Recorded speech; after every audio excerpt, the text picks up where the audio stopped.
Hey sports fans, I got the horrible Honda here. It's got a bad wheel bearing. How do I know, you might ask? Well, I'll show you. Alright, so this is how you see if you have a bad wheel bearing. Car's not making any noise at all right now, so as long as you don't drive it, it's just fine. So, but let's say you have to drive it. Kind of keep an eye on the speedometer. You might hear that noise coming up. It will get progressively louder as my speed increases.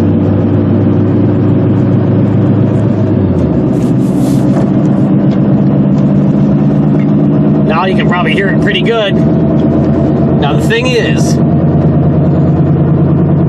you might be thinking, well, how do you know that's not just tire noise? Okay, well what you can do here is drive on something other than pavement. We'll just go off on the shoulder here a little bit. Okay, we're driving on the gravel. I'm pretty sure it's on the passenger side. Now the gravel wouldn't make any noise. You wouldn't hear tire noise. But the sound pretty much remains the same. Okay? So you can be pretty confident that it's a wheel bearing. And just in case it's on the driver's side, we'll go over to the wrong side of the road, kind of pretend we're picking up the mail here, and have our tires on this side, and it still makes the noise even when I'm driving on the wrong side of the road. So that way you can tell, you can be pretty confident that you got a bad wheel bearing if it continues to make the same noise when you're no longer on pavement. The ideal thing obviously would be driving in the grass. That'd be really quiet, but you know, sometimes it's hard to find a stretch of grass long enough to get you up to speed where it's making the noise. Here we are about 40 miles an hour and it's making plenty of wheel noise. Now, here's the thing. I showed you how to do the wheel bearings on a Chrysler 300M, and they have the easy kind of wheel bearings to replace that are held on with 3 bolts. Hondas are a little different. They're pressed in to the steering knuckle, and you have to remove the steering knuckle, and most people would press them out, except for those people that don't have a press. Now if you wonder why my car is going all over hell, it's because I can hold a camera trying to shift left-handed. So that's probably not the best, but at any rate, let's get this back to the garage and start tearing it apart. Oh yeah, one other thing I thought I'd mention. Okay, so you got your car making this wheel bearing noise.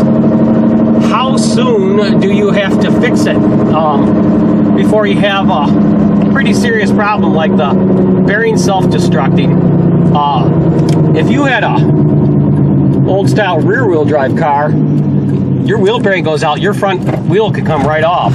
On this rear wheel drive Honda, or rather front wheel drive Honda, the wheel ain't going to come off because it's held on by the CV axle, but it could go cockeyed, kind of come loose, and kind of floppy there, and that could cause you to lose control just about as much as if the wheel actually came off the car. So you want to get it fixed as soon as possible. But on the other hand, let's say I drive to work 30 miles one way each day, and I first noticed this on Monday, and obviously I wasn't able to get to it until Saturday. So I put, I don't know, about 200-300 miles on this car with it sounding like this. That's probably pushing it, but what the heck, you got to get to work, right? So I went to work and back for a whole week here with the car sounding like this. And so what I'm saying, I guess, is when you first hear the noise, you want to get it taken care of as soon as possible, but it's not like you can't drive the car. I sure as heck wouldn't be going on any 100-mile trips or anything with it. But geez, if you need to get back and forth to work and you don't live that far away, you can. I wouldn't be afraid to risk it until the weekend when you get going on it. So let's get going on it. Okay, so we got our car in the garage here. Got our wheel chock on our back wheel. Okay, we're gonna jack it up. We're gonna remove that nut that holds on the that goes on the front axle before we jack up the car. Crack your lug nuts loose if you don't have an air wrench before you jack up the car. Use a jack stand, blah, blah, blah, blah. You've seen that all before. Not going to video that. All right, I suppose there were two things worth mentioning here. That center cap, at least on a Honda, and especially an old Honda that you don't really care about, if you mar it up a little bit, taking it off with these channel locks when it's on the wheel here. Let me just stick that there like that, kind of simulate. So you could take off these center caps just with a pair of pliers. Now obviously it's going to be harder than that. I already took them off. I just did that to show you what tool works pretty good. And like I said, I wouldn't do this on a nice car. You might scratch it, but we're not the least bit concerned about that here. The other thing I thought I'd mention is that obviously this is a Honda, everything's metric, but if all you have for sockets is the standard inch size, it's 1.25 inches works pretty good. All right, we got the front wheel off, and this is a good time to look to see if you need to do anything else as long as you got the car torn apart. Check to see once you take off your calipers if you need new brake pads. Check the condition of your rotors, things like that.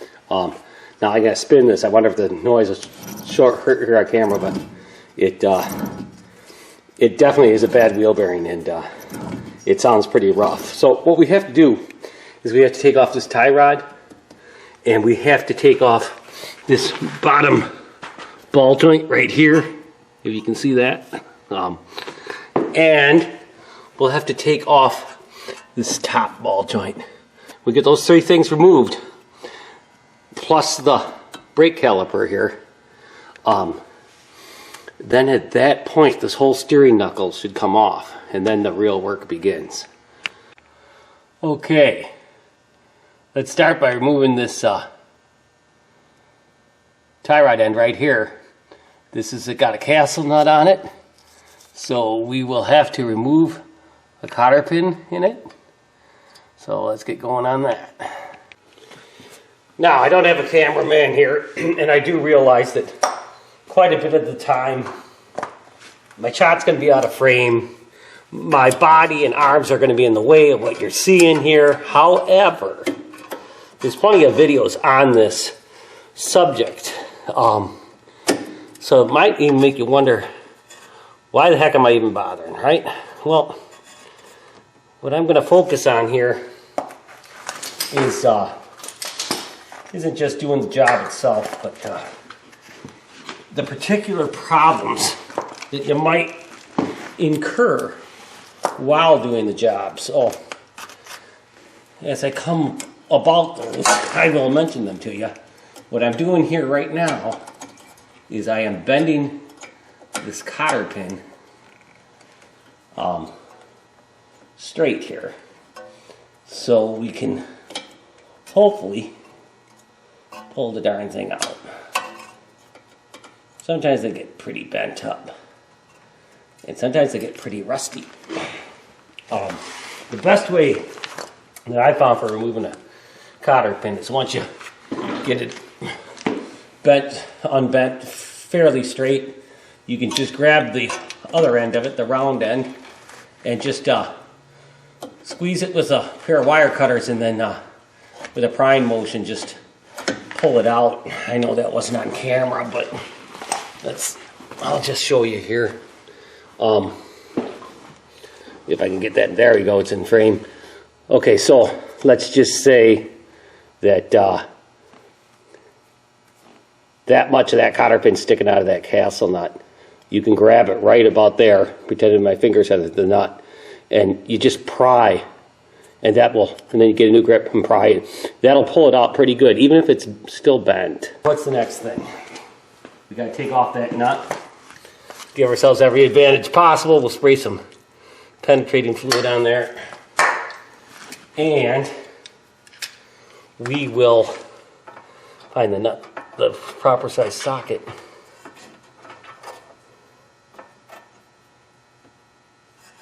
You know what we got going on here? We still got a piece of cotter pin in there. Oh, I see what the problem is. I was looking at the ball joint one. Okay, that's what I took out was the ball joint one, right? So, remove the wrong cotter key is what the problem was. Let me try and remove that tie rod in. Then. Okay, there's not much left of the cotter pin here. It's pretty much rusted away.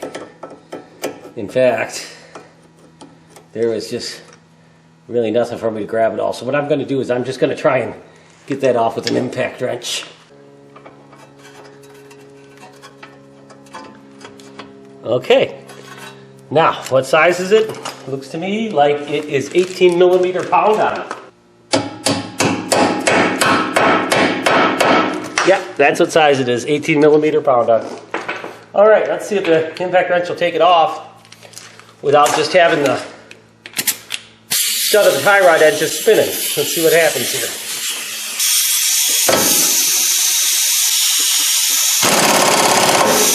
Ah, that's loosened, just tighten rather. We were lucky because there were remnants of the cotter pin in there yet. That might not have been easy to do, but we were lucky. Looks like the hole is still clogged up, so I'll have to clean out that hole that the cotter pin goes through. Now, the next thing is how do you get that tie rod end out? There's a couple things you can do. You can use a tie rod end puller, okay? And that usually works pretty good. A lot of people don't have tie rod end pullers though. So a lot of times you can get away with just whacking that tie rod end and it'll pop out. You can turn the steering wheel so you get a little bit more better clearance there.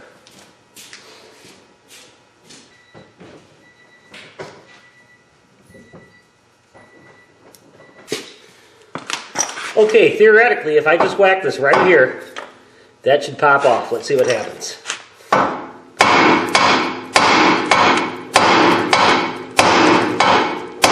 There we go. See what happens? That's a tapered fit.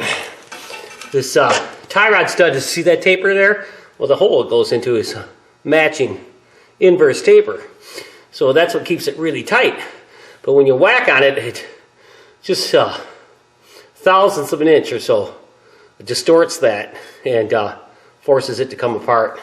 And as long as you got this apart this far, check your tie rod end. It doesn't seem too bad. Okay, so that's that. The next thing we're going to go for is this this bottom ball joint nut on the steering knuckle. All right, 18 seems kind of loose on that. 17 fits perfect. Kind of weird that that was 18 and the thing that takes more stress is only 17, but like I said so many times, you use aftermarket parts on a car, they're not necessarily going to be the same size as the original parts. So any of these sizes that I tell you, you can kind of take them with a grain of salt. Your condition may vary. All right, that came off pretty nice, and it also popped out all by itself. So I didn't have to beat on that one. Maybe before I get too involved in this, I'm going to take off my brake caliper. I'm going to show you something here, sports fans. I've never seen this before.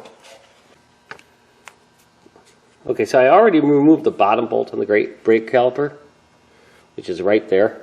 Okay, let me zoom back here a little bit. I removed this bottom bolt on this brake caliper, and then I went and looked at the top.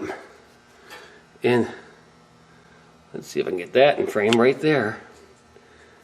There's no head on that bolt. That bolt is broken. The bolt head is broken off. Now that's not from me trying to take it out and breaking it while I was trying to remove it. The head just isn't there. But the bolt is there because the caliper doesn't come off. So now you're just going to have to bear with me while I try to figure out how to get this brake caliper off. It looks like it might come. Well, let's just see what happens here. I'll just go like that. There's the slide pin. There's the slide pin. Well, that is something. What's going on here is this. Well, I'm not even sure what's going on here. I just don't know what to say here at all. That, you see, you'd expect there to be a hole for the bolt to go through the slide pin. When you look at this slide pin over here, there isn't any hole there. It's got rubber in it. I don't know what's going on here. So, but here's the slide pin still in the caliper mount. I don't know, sports fans. This is kind of weird. This is kind of weird. There was, or maybe that's just the way this Honda is. You think that's the way it's made? It doesn't necessarily have a bolt on. It just needs just the slide pin on the top. Maybe that's just the way it's built. I bet that's it. It only takes one bolt for the brake caliper, I bet. Now this is kind of weird because I've owned other Honda Civics. I had a red 95 Honda Civic, and I did the brakes on that. At least I don't remember it being the case like this, where it's got a permanently fixed pin. Be interesting to see what it looks like when I take the other side of the car apart. There is a little bolt in the end of that slide pin.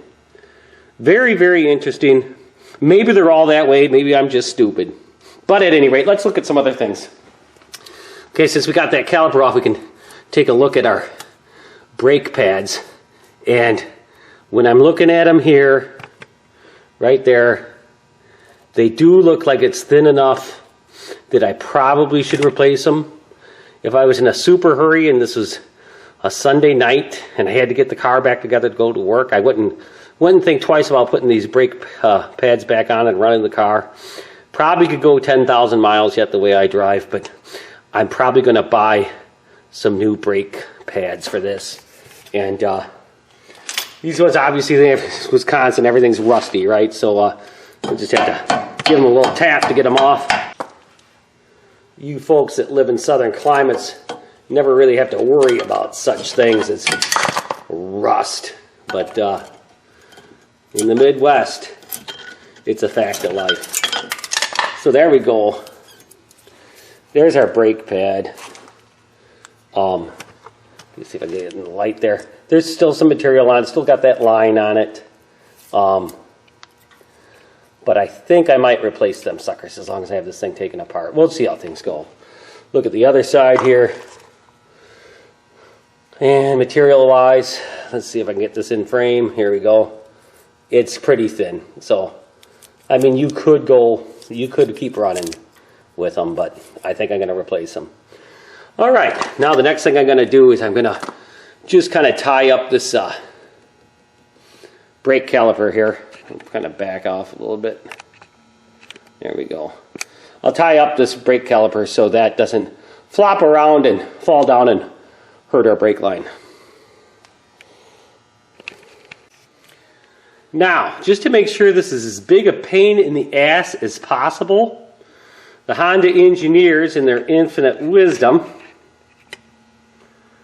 okay, they put a bracket right here that has two bolts that go into the steering knuckle, right there and right there. And how much you want to bet those suckers are frozen on with rust? Okay, we'll see what happens when we take them off. Might have to heat them up with a torch. They feel like they go into a blind hole.